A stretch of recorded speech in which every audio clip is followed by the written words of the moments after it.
Thanks everyone for coming along. Good to see you all. This is, I'm kind of trying to do a talk each year on different topics related to safety.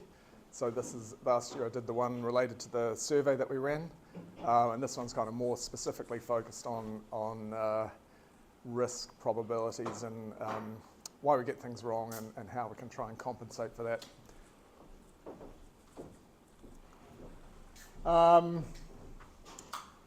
My background, I've been paragliding for 6 years, but previous to that, I've been involved in kind of adventure risk-based activities for most of my adult life. I mountaineered quite a bit in my 20s and then took up sailing when we had kids. I'd sailed before that, but took it up more seriously. And I also, I'm an economist and I work quite a bit in natural hazard management. So I kind of work with the numbers around risk and probabilities quite a bit. So this talk's kind of my take on things. Take from it what you want, ignore it if you want, but hopefully there's some ideas that might be useful for you. So I was just going to talk about why, some of the ideas around why we're poor at assessing risk, what we can do to assess it better, and what we can do to manage it. So, there's no doubt that we are very poor at assessing risk, at assessing probabilities and risk. Our brains just aren't really equipped to cope with it. The real tension is the fact that risk is a kind of population level concept. You go down the back.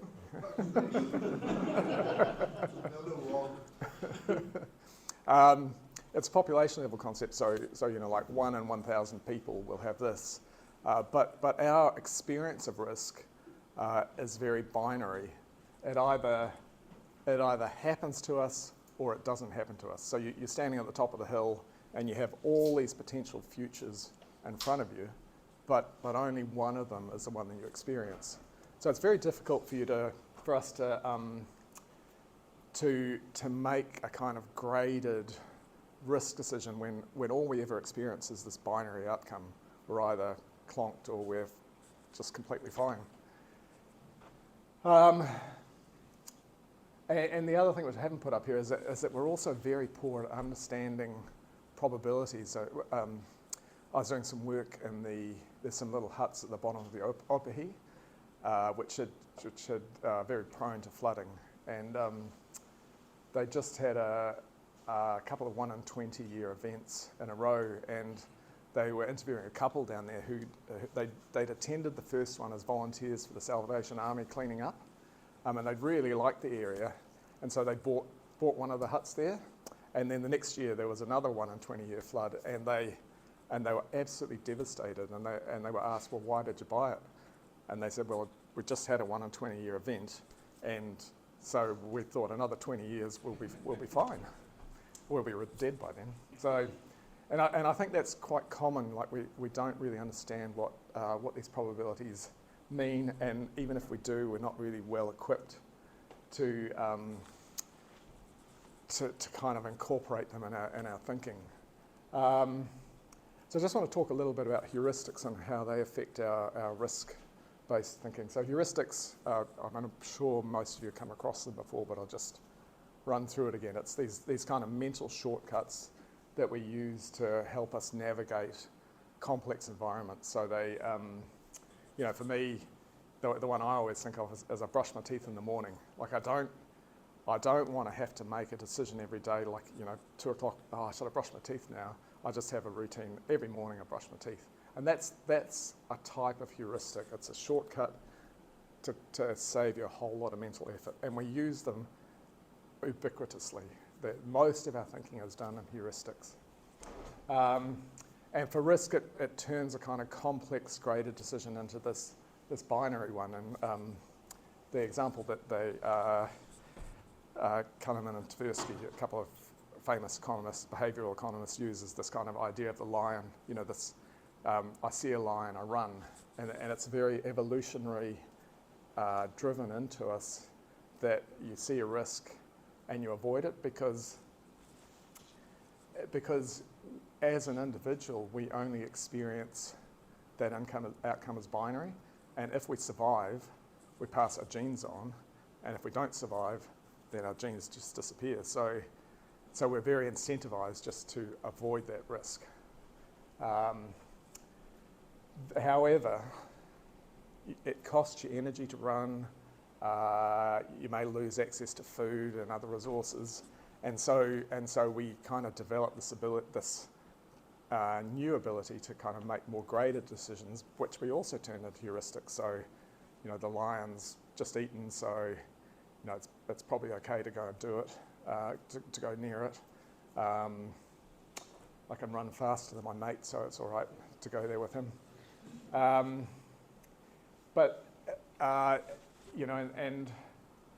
the problem is there's still heuristics, there's still binary assessments of a risk, and none of them make you safe.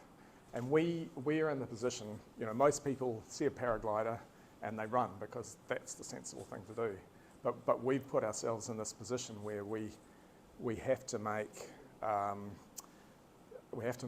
graded decisions, ideally graded decisions in this complex environment, and we're just not equipped to do it. 12. I just want you to think of a number between, just any number. Just think of a number, right? So you put your hand up if you picked a number less than 10, a number less than 20. So you keep your hand up if you're less than 10 as well, and a number less than 30, a number less than 100. Yeah. So we're kind of probably about 70% of the room now, less than 1,000. Yep. So numbers go from 0 to infinity, but we've pretty much all picked a number that's about less than 50. The majority was about less than 30, and probably 70% was less than 100. This is an illustration of the anchoring bias. That number there is completely irrelevant. It has nothing to do with anything, but we tend to make decisions, we make relative decisions, so we gauge off things. And the fact that it's been shown time and time again in studies that we anchor off anything around us. And this anchoring bias is really important in our decision making. So just kind of running through a few of the other key biases I think we experience in decision making. So just talk about the anchoring bias. Survivor bias. Is anyone who's died paragliding, could you put your hand up? Yeah, anyone who's had a serious accident and given up paragliding, put your hand up. So it's just a silly example, but it's an illustration of the information that we receive from the people around us is heavily filtered. With all those people who died or had serious accidents, left the sport, but also for a range of other reasons have left. So the information that we get is only from not a small sample, but it's only from a sample of the population, of the experiences that people have had. And it's always generally the positive experiences that people have had. So it can really trip you up, that survivor bias. Confirmation bias. Could you turn the heat pump down again a bit? Are you guys hot? I'm boiling. It's just on there. It's the round thing. Just push the bottom one down. Confirmation bias. I was thinking about how to illustrate this one. So so how many people here think that currency, so how much paragliding you've done recently is important in terms of your safety and paragliding? Yep, me too. And if I tell you that the best information that we have, which is based on the UK study done 2 or 3 years ago, is that currency is not only not protective, it doesn't improve your safety, but actually is slightly negative. So if I tell you that information, how many of you change your mind about currency? Put your hand up if you change your mind about whether currency is protective. So Yeah, and I don't put my hand up either because I still think it is. But it's an illustration of the fact that we select information that confirms our beliefs. We tend to discard information that doesn't conform with our beliefs, and we accept stuff that, yeah, that's right because that's pretty much what I already believe. There could be quite a bit more nuance than that too, because the currency might protect you from some risks but impress your risk in other areas. So, for example, you're less likely to muff up your routine because you've been practicing recently. I think no, you're exactly right. That's why I didn't put my hand up. And I think the reasoning for me is more that it's probably that study did a straight line regression, and it's probably a curve. So I'd say, like, if you haven't flown at all for the last 6 months and you go out there and you're really rusty, then you're at higher danger. But then it comes to a point where it makes no difference, and then once you've been flying a lot, you develop complacency. So that's why I don't like. I think they're probably right overall, but that different parts of the curve are not entirely right. But they'll be also tied to exposure, right? Like if you fly for 100 hours. No, that's correcting for exposure. So it's yeah. So it's just yep. But you know, same thing.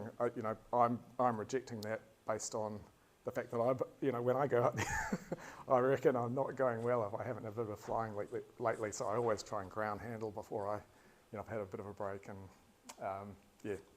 Optimism bias. Sorry, can we just go back? Yeah. I was thinking about that exact question today before the meeting actually, and I was thinking, like if we're riding a bike, if we're going out for a mountain bike ride, we don't go. I haven't done that, for a while. I better just sidle up to my bike, sit on it a bit, balance it, do some simple turns, stuff like that, right? So I wonder if there is a point in the complexity of the task where, for the simple tasks, you don't need to be doing it every so often, but then for more complicated tasks, maybe there are a whole series of processes you have to go through in order to do it, and all those sort of things. Those would require more regular practice. Yeah, maybe. But then the level of complexity would depend on your personal experience. Like you're not even a top mountain biker isn't going to have a 6-month break and then go and do the biggest gap jump they did 6 months before. They'll still build back up.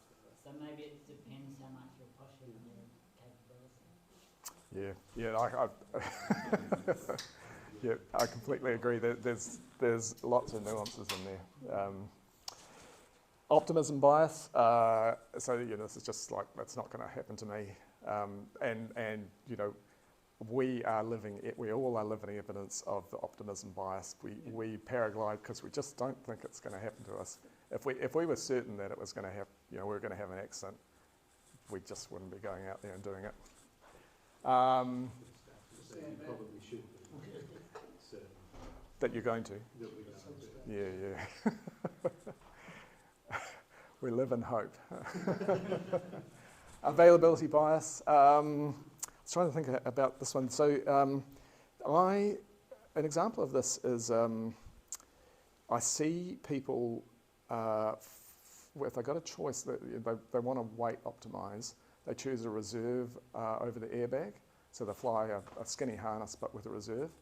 And I think that's because we have this image, and I'm in this category too, of falling out of the sky with nothing to save us. Like there's a real dread there, and we spend a lot of time looking at videos of people collapsing and spinning around, and that the kind of immediacy and magnitude of that makes that risk really available in our brain.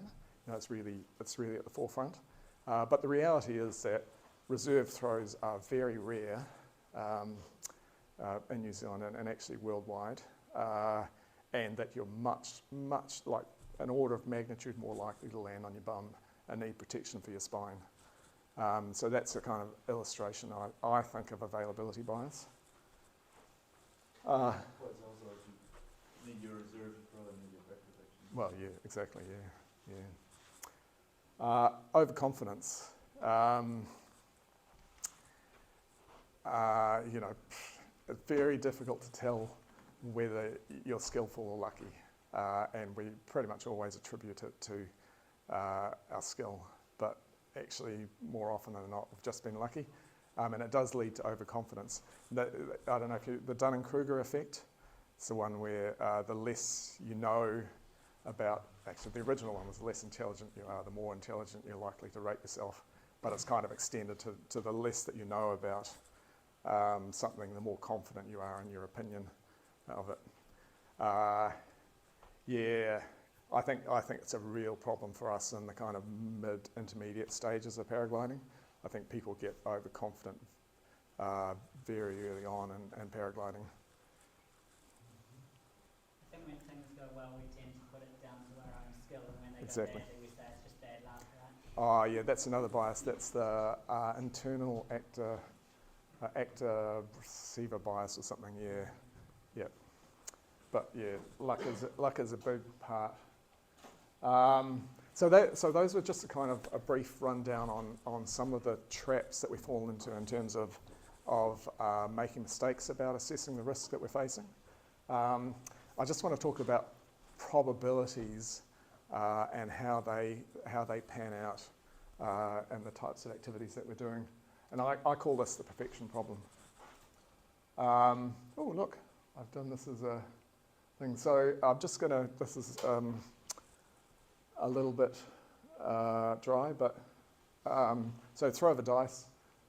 6 is the thing we don't want to happen, and then we've got the 5 green ones, right? So the probability of getting a 6 is 1 in 6, and the probability of not getting a 6, so avoiding the bad thing, is 5 in 6, right? So if we throw 2 6s, if we throw 2 dice, then the probability of getting 2 6s is 1 time here, and 1 out of 6 here, and 1 out of 6 here. That's 1 out of 6 is 1 out of 36. Okay, so you're 1 of 36 getting 2 6s. And at the same, the mirror image of that, the probability of not getting any 6s is the 5 here, 5 out of 6 here, and the 5 out of 6 here. Gives you 5 out of 6 times 5 out of 6 is 25 out of 36, right? So the probability of getting a 6 on either one or the first or the second throw, or getting 2 6s, is the remaining 11 throws from here. So this is your chance of not getting a 6 at all, 25 out of 36. And so all of the remaining 11, so 10, there's 5 here plus the 6, the 5 here with the 6 plus the 2 6s, makes 11 out of 36. That's your probability of getting a 6, or if we kind of imagine that as something bad happening to us. So the risk of something bad happening is 1 minus your probability of being perfect, right? So every time you go out, you've got this risk of happening, and you've got to string together an unbroken chain of missing that bad thing. So if I kind of put it into, this is still a very risky event, even in paragliding terms, so 1 in 100. So I picked the 47 as a bad event, so 1 in 100. Probability of not getting a bad event is 99 out of 100.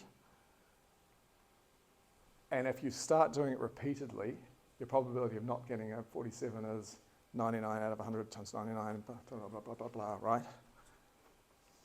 That's the probability of not getting it. So your probability of an accident is 1 minus that. So does that make sense to everyone? Yep. Generally, most accidents are caused by the pilot. But I'm just leaving the cause out. This is just the statistics. Most of the accidents cause the accident themselves. The majority, probably 85%, because they do something completely stupid and they get smashed into the ground. And to me, they've created the accident themselves. Get out of that, Simon. That's how accidents happen, is they do something completely stupid. And I don't know why they do it, but they smash in. So to me, that's telling me that they've created the accident themselves. So to me, those statistics there don't really apply, or does it? They don't apply to you. No, to any pilot. But Well, would they they still do. have the same thing of like, you have 100 times you could do that same stupid event and then one time you could crash, and then it's like if you do that every time you still have the same probability, right?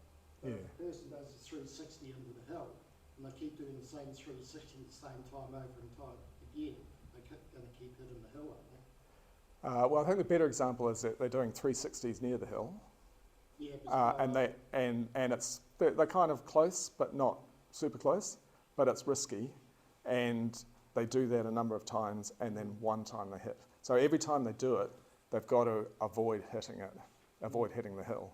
So it's not, pilot error is absolutely a major cause. But what I'm trying to illustrate is that you may not think you're taking a major risk, or you may not think you're being stupid, but if you do it often enough, you've got quite a high chance of that thing you're doing turning out to be a stupid thing to do. Right.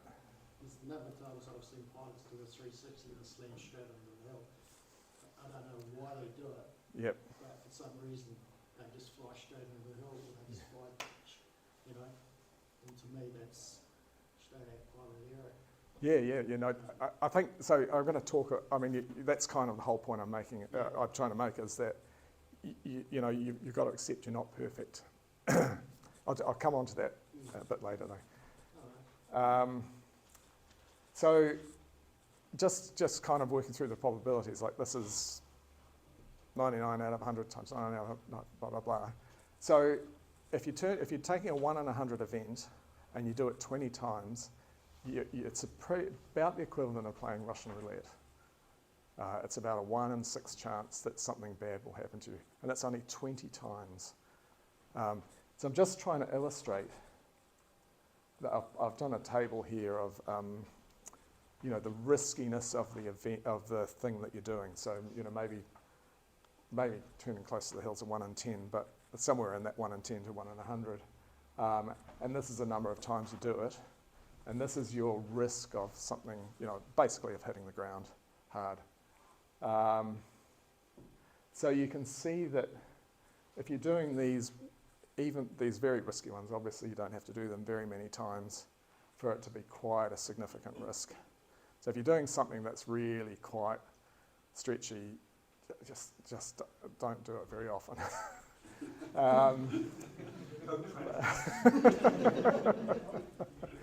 But even if you're doing something, 1 in 10,000, something that's really quite. So I think our risk of dying in a car annually is 1 in 10,000, and that's about 40 or 50 times less risky than paragliding. So 1 in 10,000, even doing that, you've still got quite a significant event, quite a significant risk of something bad happening to you if you do it enough times, right? So that's the key message from this, is that exposure, what you think is a low probability, when you build up your exposure, actually is quite a risky thing to do. And this is from the slide that I put up last year, based on our survey information. It's talking about your 20-year risk of a type of incident. It's got two. So this is from our survey, and this is from that UK survey that I was telling you about earlier. We only had fatalities because no one reported dying in our survey. So if you're flying 100 hours for 20 years, you've got a 3% chance of dying. A 46% chance of a major incident. So that's a broken leg, spinal injury, something quite significant. I think requiring hospitalisation, and pretty much 100% chance of having a minor. It's like breaking your wrist or spraining your ankle or something like that. Do these statistics also include speed wins or not? Or just straight out paragliders?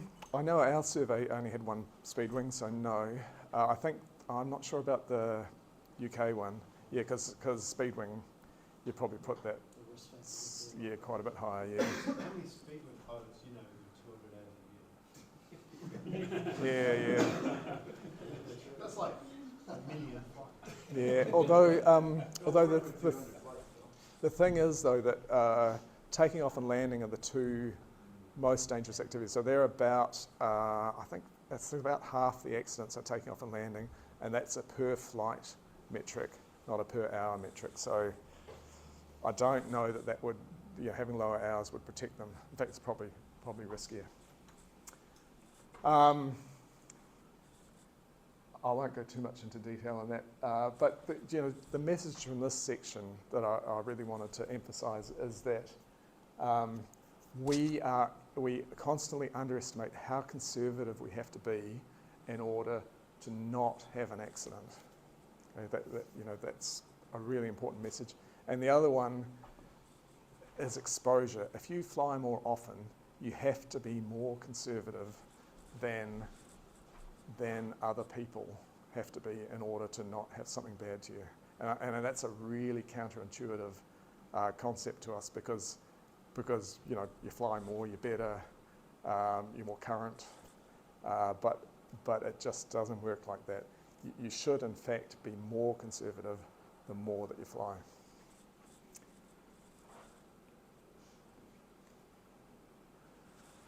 So I was just going to talk about how we can deal with this. So that the section that I've just, the couple of sections I've just been through, they are, that's the best information from the literature, and the probabilities are just, that's what it is. Yep, that's fact-based. This next section is kind of a combination of, it's kind of wisdom from books and other people, and a bit of distillation of what I've learnt over the years, and thinking pretty hard about these topics. And I'm a pretty cautious person, so I do quite a lot of thinking about this. What I really want to get the message across is that we need to move away from denying risk. We need to kind of stop having this thinking that as long as I don't do these things, I'm all right, because it's not actually like that. The risk is there regardless, and the reality is that we all make mistakes. So I'm quite a fan of Will Gadd's The Positive Power of Negative Thinking. I think that's a really good, it's a really good approach to this topic. But I've kind of developed a bit of a set of things about how I think about it that I'll just run you through. You don't have to follow any of it if you don't want to, but if there's some useful ideas in there, then I think that's good. So we're going to talk about positive understanding of the benefits of risk, to think more widely about the risks, try and make your decisions as experience-based as possible, develop your fear, beware of your biases, and manage your margins. So those are the kind of topics I wanted to talk about. And the first one, I think, is this idea. So what I'm promoting is to move away from the idea that you are safe, that this is not going to happen to you. Try and drop some of your optimism bias, and consider the reality is that we are taking significant risks, and you should really decide whether you want to, whether there are positive benefits for you in taking risks. So I'm not just talking about, like, I like flying and so therefore I want to take risks. You can do other activities that will give you many of the same sensations and engagement with the world and stuff without the level of risk that we're taking here. So I think it's important that, well, for me anyway, and I'm suggesting it might be more important widely. I'll get on to a bit about why I think that, but I think that having a positive understanding about why you want to take risks gives you something to weigh up when you come to make decisions about risk. So if your thinking is just, it's not going to happen to me, or I just want to be safe, it's just, you're just kind of in the wishful thinking space. You're much better off saying, I'm taking risks, I know why I want to take risks, and so the risks that I'm taking are concomitant, you know, they're in the right ballpark for the benefits that I get out of taking risk. You know, for me, I have a few reasons why I like taking risks. One is I find that without risk, I find myself getting kind of closed in the world. I kind of get less willing to do new things, to try new things, to take other risks in my life, and it kind of feels like I'm closing in. I don't know if you've ever, like my parents, as they got older, their lives became smaller. They get less willing to do things. You know, they get scared of going outside. They get scared of someone coming along and hurting them. And you know, as I've gotten older, I'm not quite there yet, but I can feel, you know, I can definitely feel the world closing in, and I think, you know, taking risks is good for me, and pushing it back against that. I'm a bit prone to depression. I've had a few serious depressive events in my life, and I find that focusing on staying alive is really good for my attitude. Like the having to think positively about, you know, being alive, staying alive, and the benefits that being alive gives me is really good for my attitude. And the third one is this kind of, I think Will Gadd talks a lot about complex environments. We're making decisions in complex environments, and you know, we spend a lot of our lives indoors. I spend a lot of my lives indoors, pretty insulated from the world, and I really enjoy going out there into these complex environments, and the risk aspect really forces me to engage with it. It really forces me to focus and to think about what the wind's doing, what the air's doing, you know, when I'm sailing, what the water's doing, where the tide's going, all these things, and I get a lot of benefit from that engagement with the world, that making those decisions in a complex environment gives me. But for everybody, it'll be different. I'm just encouraging you to think about you know, whether and what benefits you get from the actual risk aspect of the sport. And then you then think a bit more widely about the risks of your actions. So, what are you gaining from taking the risk? If you're I don't know, you know, there's all sorts of risky things that we take, and you know, like turning close to the hill is a classic example. What benefit am I getting from that, and do I really need to do that in relation to the overall risks, the overall benefits that I think I'm getting from taking risks? I'm a real fan of setting style as well as performance objectives when I'm flying. So you know, like I don't just want to do. Yeah, I've got various things on it. I don't just want to do them as an absolute thing. I want to do them in a certain way. I want to be away from the ground. I want to be on my A or low B wing, depending on what I do next. You know, it's not just like we're very focused on the 50 or the 100 or the 200 Ks, but I think it's really important that if you do set objectives like that, you set a style with them as well. I think Ava's flight over the harbour was an absolute classic of a really impressive achievement this year. That was done in good style. It's as impressive as anything else I've seen anyone do this year. Yeah. And I think anchoring your risk settings more widely, and not just in the group of pilots around you. You know, take into account your partner, your family, your friends, other pilots, not just the ones in your group. I think you know, it's really important. We always compare ourselves. We try not to anchor, but we do, and it's impossible not to. But I think what we can do is think about anchoring ourselves more widely. So this is the overall population of risk takers. So most people are down here. Down here is the agoraphobics who can't even go outside. And all paraglider pilots are way over on this end, you know, 3 or 4 standard deviations away from the mean, because, you know, it's just not a sensible thing to do. So when you're comparing yourself,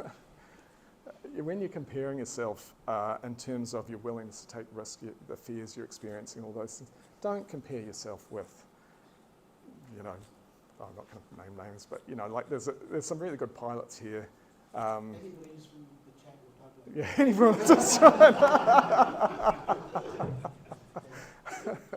You know, you're doing a comparison in here, whereas really the important thing is that you're actually way out on the edge here. So don't be thinking, oh, I'm a freaking old wuss pelt, which I frequently think personally, but I try not to, because I know that I'm actually taking a lot more risks than, you know, 99% of the population. See, on that particular day when you were up with Gondola, was up there, and I told you to go over that back bowl and then around onto the rock. How far out of your safety zone were you when you actually achieved that flight? Were you really uncomfortable? Because that was something so completely new for you, Simon. Yeah. Yep. What would I say? I'm generally pretty good when I'm in the air. Right. And also like I have my thresholds. So I you know, I was pretty. Stayed away from the ground most of it. I did get a bit close at times, and I was worried about the landing. I was worried about the wind coming in down the bottom. Right. So I definitely pulled out earlier than most other people because I wanted to be down before the easterly came in. But yeah, it was getting out there, but it wasn't kind of totally outside my comfort zone. Right. Yeah.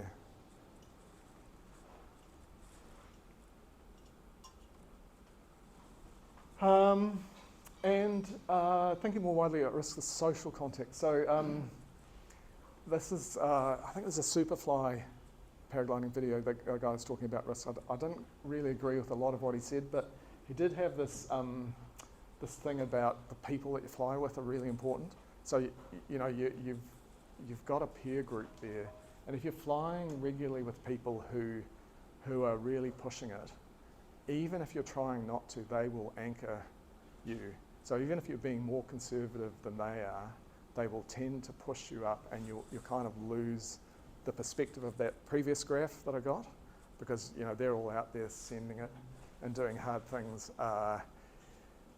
The thing that Superfly guy said is beware of the disposable culture, the people who think that, you know, their lives and their bodies are fairly disposable, that you can just kind of do things and, you know, it doesn't really matter. I don't know if you guys, I'm a fairly keen skier and I get a lot of the Free Wide World Tour videos where they're doing those, you know, massive leaps off massive cliffs with spins and twists and stuff.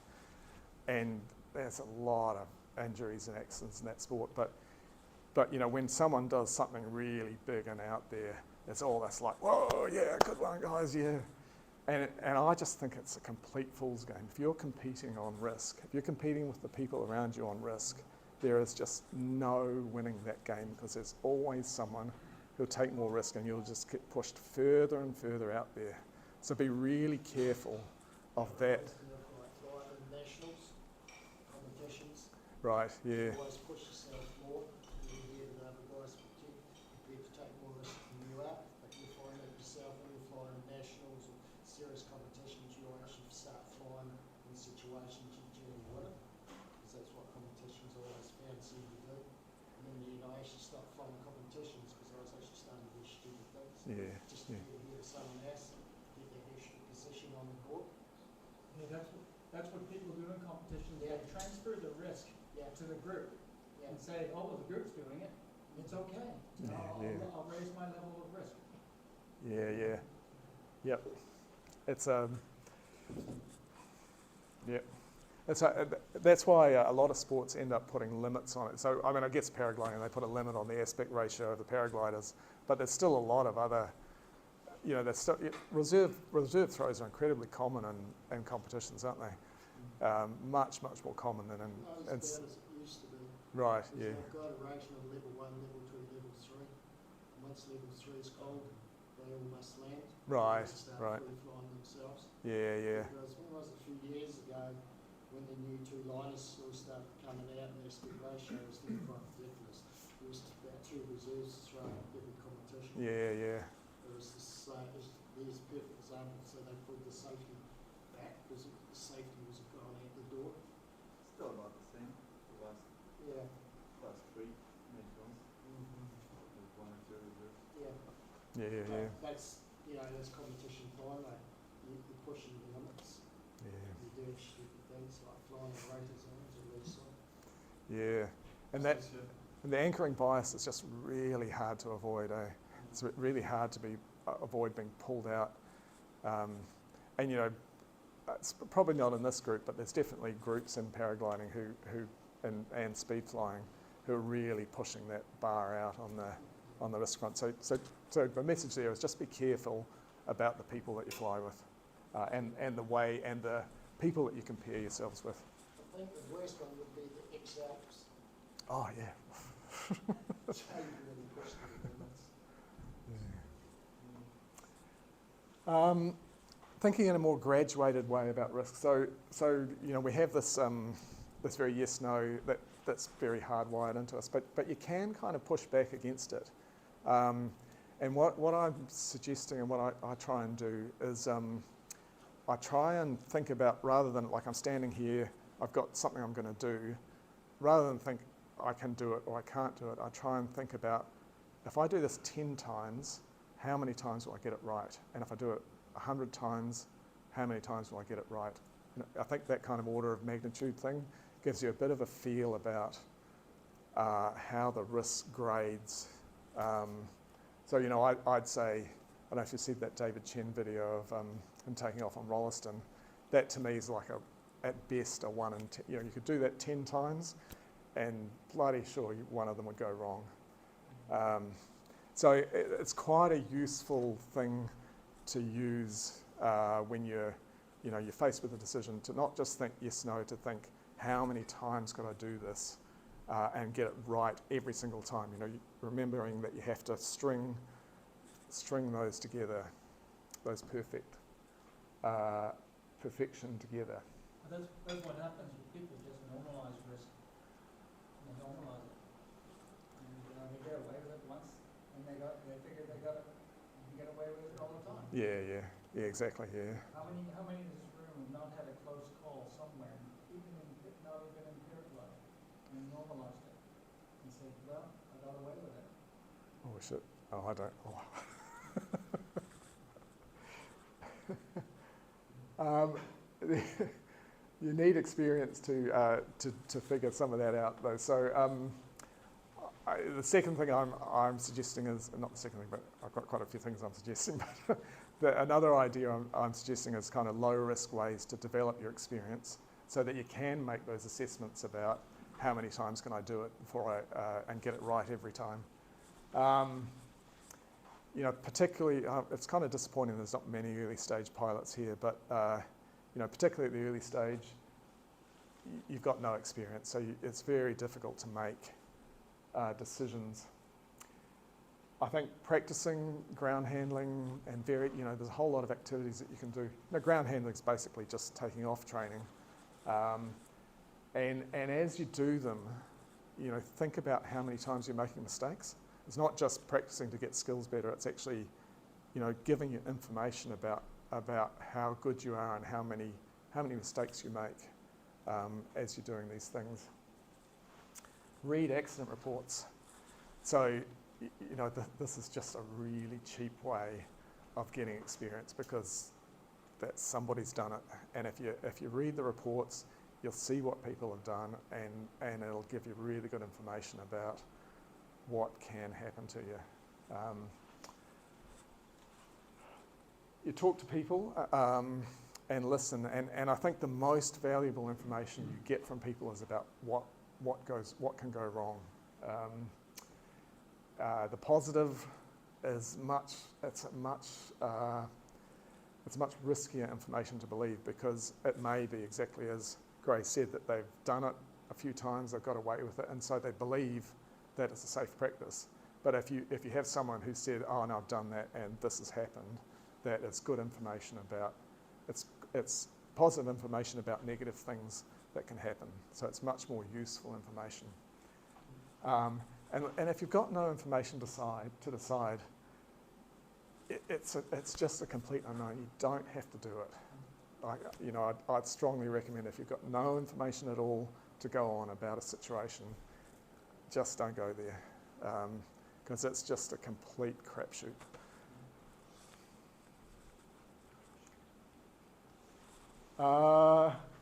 This is not going to be a popular one, but cultivate your fear. I know this is not popular because I talk to people about it and they say, oh, I don't like the sound of that. So emotions are very useful in decision making. It's actually quite hard for us to make decisions without some level of emotional involvement. Emotion is almost an evolutionary assistance to us making decisions. And fear is a very visceral emotion that connects us to the consequences of things going wrong. So it's actually really useful. Like we've got, because paragliding is actually quite easy to do at a basic level. You've got a couple of strings. I remember Dean Landreth. He taught me, sent me off the hill a couple of times in paragliders back in the late 80s. And that's exactly what he said. Pull this one to go right, pull that one to go left, and pull them both when you want to land, when you come into land. And it was fine. But it's hard to master. But the thing is that because it's kind of easy to do, you get complacent. It becomes normal quite quickly.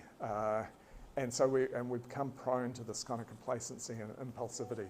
And I think that flying into the hill is probably a result of that. Like it's very normal. Oh, I've got a bit of lift here, I'll just do a turn. And it doesn't kind of strike people that that's going to be not a good thing to do. So you should observe the level of arousal that you have, and I'm not talking about, obviously, something that's going to interfere with your paragliding, but particularly when you're preparing and when you're flying. So a couple of 2 or 3 years ago, Chris did a talk for us, and he had that curve of arousal. Like if you're very low and very high, both of those are not good states to be in. But you want to be kind of have a decent level of arousal so that you're able to operate, and so that you're connected to the consequences of things going wrong. So if I'm on takeoff, I'm going through my checks and I'm kind of feeling really hunky-dory, I try and connect myself to an event or maybe a report that I've read or something, so that I've kind of developed a bit of fear, and it makes me wary, and so I'm much more careful about my checks and all those things. And when I'm flying, I've got this kind of, I'm aiming for the sense of wariness, not fear, but wariness about that things can go wrong. So I think fear is a really positive thing, and we should be connecting with it. And if you are feeling fearful, if your arousal is high, try and think about it positively. You need to obviously manage it when you're in flight, but it's a very useful thing. And yeah, as I say, I think you should think positively about it. It's protective,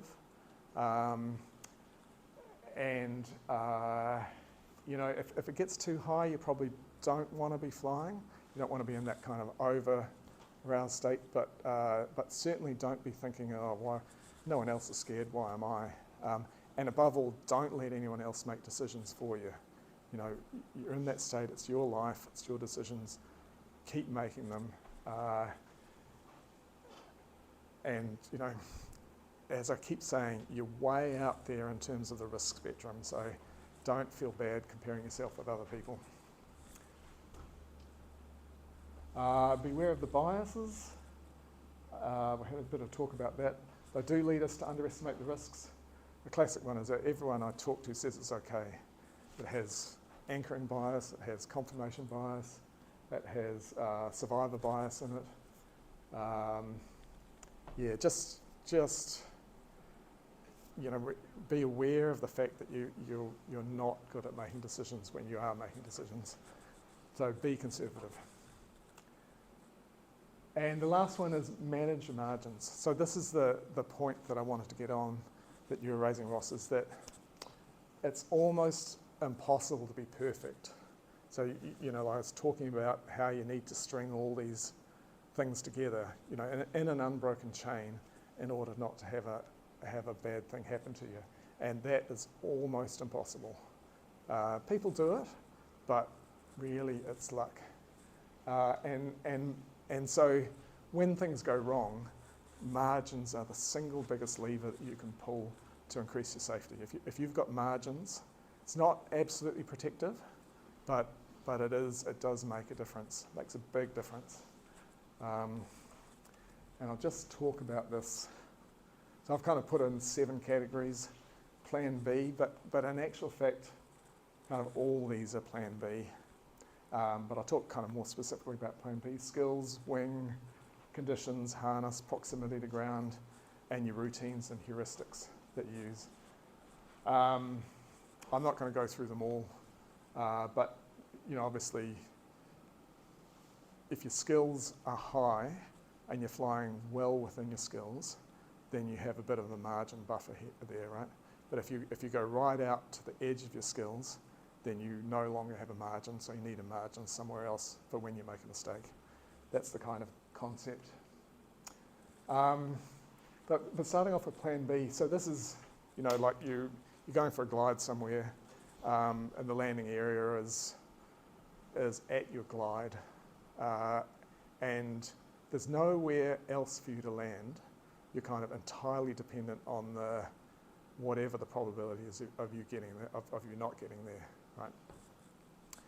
But if you have a Plan B, even if it's a very sketchy Plan B, so there's a little hole in the forest, even if it's only 1 in 10, makes a really big difference to your probability of getting out there, getting out of it okay, particularly as you kind of keep doing things. So, you know, your probability of being all right is you've got 99 chances of being all right, and then if it goes wrong, if you have a Plan B, you've got another 9 chances, right? So it's 99.9 out of 100 then. And I've just done a little table down here, which is, this is the Plan B chance of getting hurt. So I've just done a kind of bunch of really sketchy Plan Bs here. Hopefully your Plan Bs will be more like 1 in 100 or 1 in 1,000. But you know, even at 1 in 5, 1 in 10, and 1 in 20, if you've got a 1 in 100 event, 20 times we've got that Russian roulette, 18% there. If you've got even a very sketchy one, drops it down to 4, and if you've got a 1 in 20, you go right down to 1%. There's a big difference, even from not a great Plan B. So, you know, in any situation that you're in, if you can get a Plan B in place, it makes a big difference to your probability of getting out of there all right.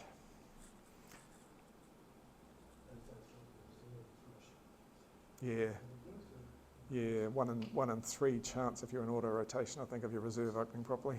No, 2 in 3.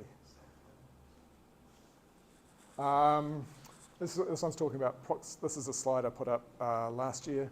It's talking about 2 things I was going to highlight from this is wings and proximity to ground. So this is collapses less than 100 metre, the number of fatalities in France. 2017, actually that was to 2023, not this year. So about a third of the accidents they had were collapses close to ground, right? So it's the single biggest cause of fatality. They're high kinetic energy, incidents, and so you get very severe consequences from them. And greater than 100, it's about half the probability, but I bet there's a hell of a lot more collapses happening at that height. So even going over 100 metres, you've got the option either for your wing to recover or to throw your reserve. So that proximity to ground is probably the biggest margin you can give yourself.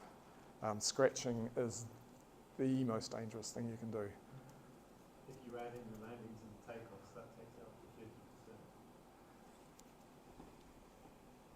Collapses and landing and takeoff. Because they're probably within 100 metres of the ground. Oh, yeah. They're kind of non-optional though, aren't they? Yeah. But it's still close to the ground. Yeah. And then the other thing I wanted to highlight from this is just the forgivingness of a wing. Actually, I should have the low B and the A in here. So, I know this is not, there'll be fewer people flying. There's about, I think 20% of wings are A's in France.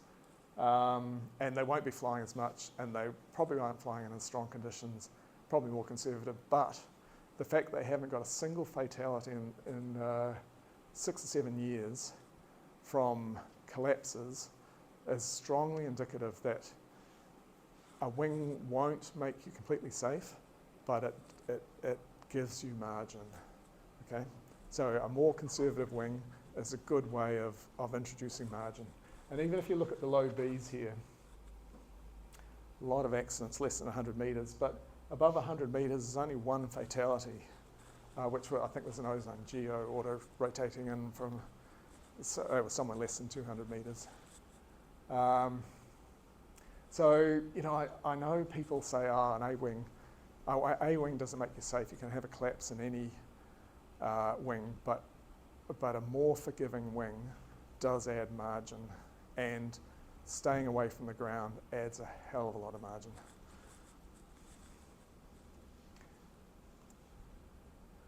I've skipped a couple of them here, and the last one I was going to talk about is routines and thresholds. So the idea here is to take those heuristics that are tripping you up when we're trying to assess risk, and use them to introduce risk back into your life. So it's the kind of idea that like the lion's had a feed, so I can stay out a bit longer when he's here. Making decisions in complex environments is really mentally taxing. So it is actually quite useful to, in advance, to make decisions. So all that stuff that I've gone through about, deciding how much risk, or, what benefit you get and how much risk you want to take, deciding in advance, what's an appropriate level of risk for you to take, and set that up as a routine or heuristic. I'm not going to fly into lee-side thermals at less than 200 metres, or whatever it is. You'll each have it, but it's a really useful way of making a quick decision, making a complex decision simple. The trick about these, both routines like the harness check, is sticking to them. That is a really hard thing to do. Surprisingly difficult. And I think that all that discussion that I was talking about before about how you set up your risk thresholds, your willingness to take risk and stuff, and about cultivating your fear, really goes to this point here, which is I've gone through all that, I've decided what's appropriate for me, how am I going to stick with it, and cultivating your fear and your level of arousal and being really aware of the consequences, and not just in a mental sense but in an emotional sense, is I think the best way of sticking to your routines and your thresholds.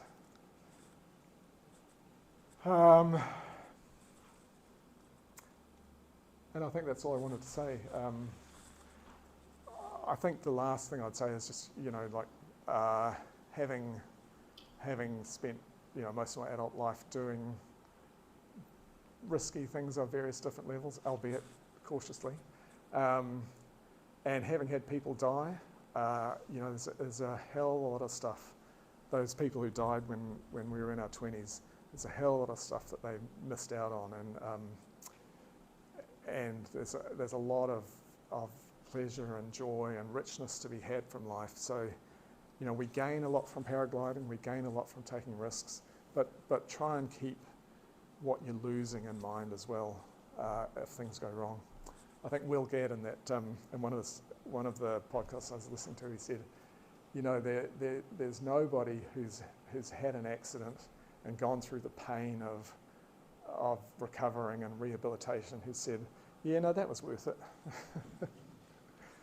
Yeah. And there's just a few references there. This book, A Fall by Randomness, I can't recommend that highly enough in terms of thinking about probabilities, about why we make mistakes dealing with probability. It's a really good look at the subject if you've got only one thing you want to read. And that was my story. Cool.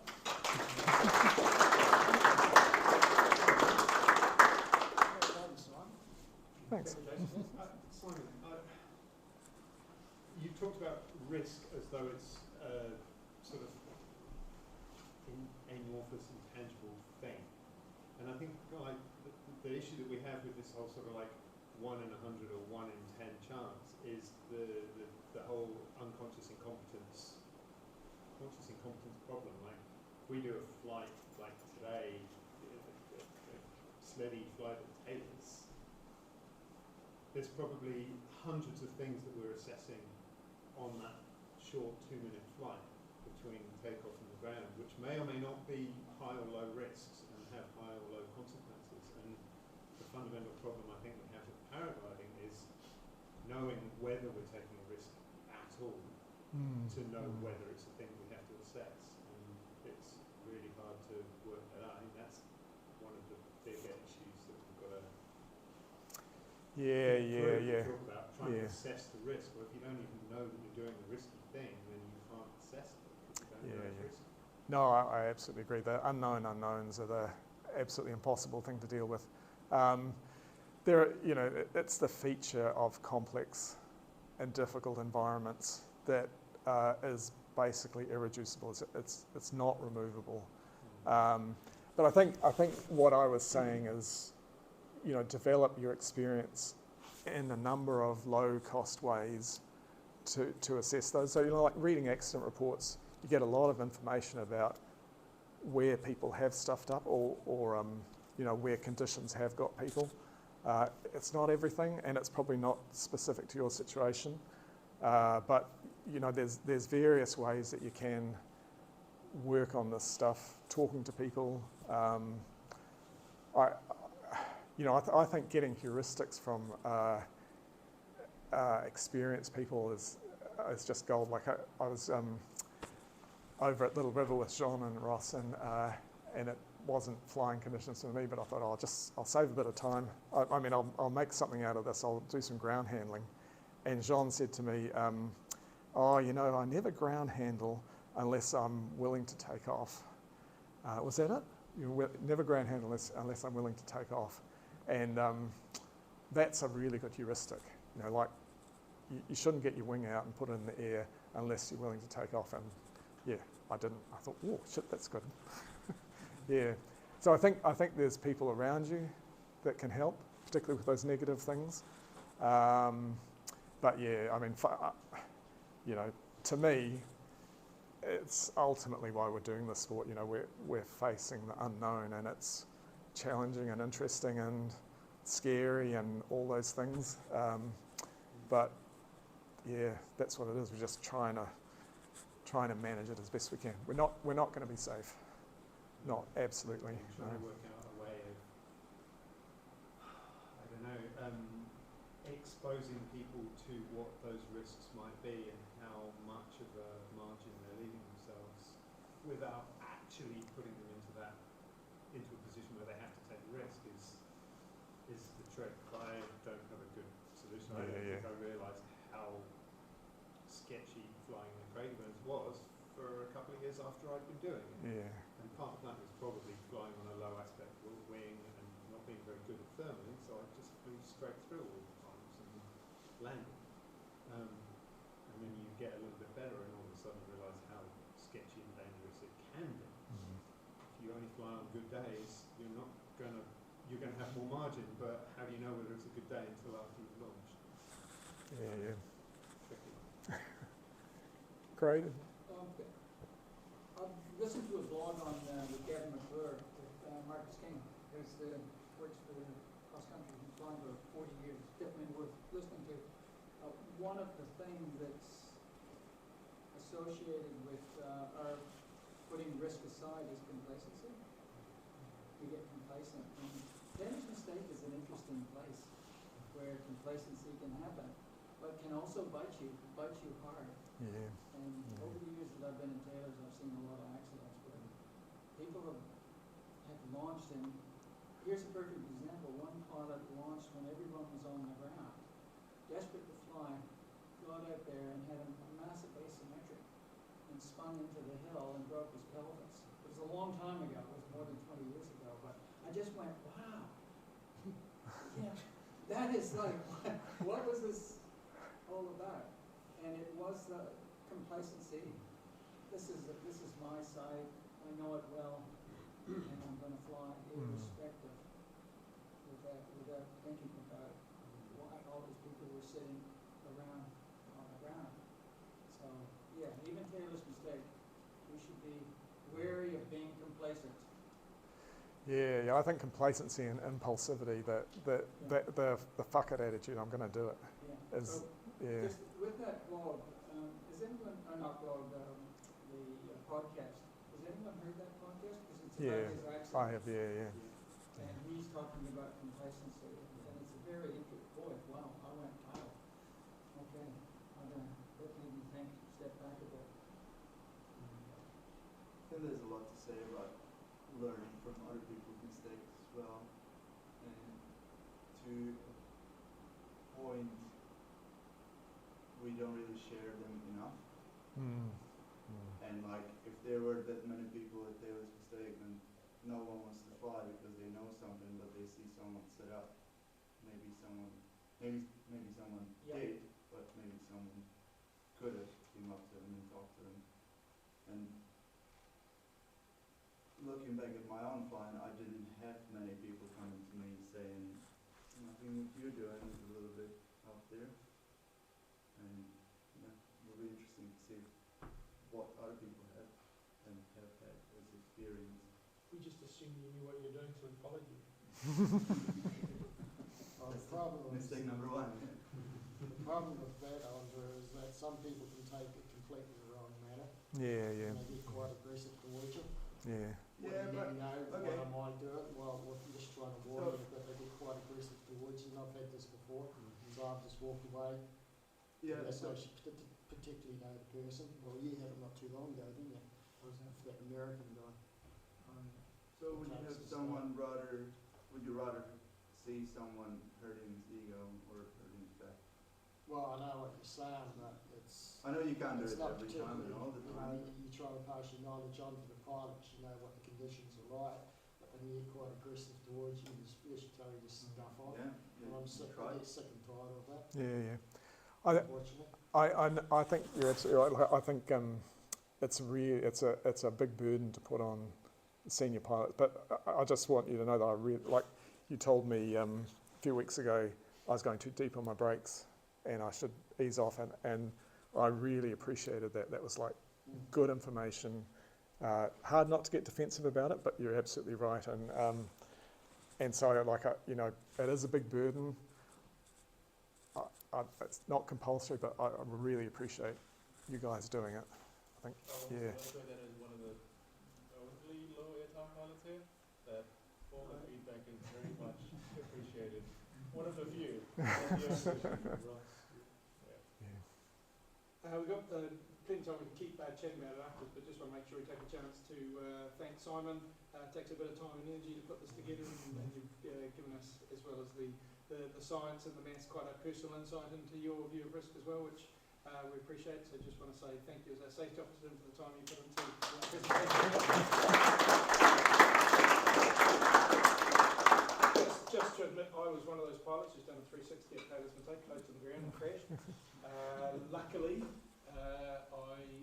My injury only meant I had 3 months off activity, but it wasn't major, but it wasn't minor either. But I was there by myself. I was a early pilot. I was excited to get up, but there's no one else flying. No one else was around, and I went up and I got panicked, and so I did it. So I mean, it illustrates all the things you've been saying. So I really appreciate the insight into risk, because I probably have been lucky more times than assuming I'm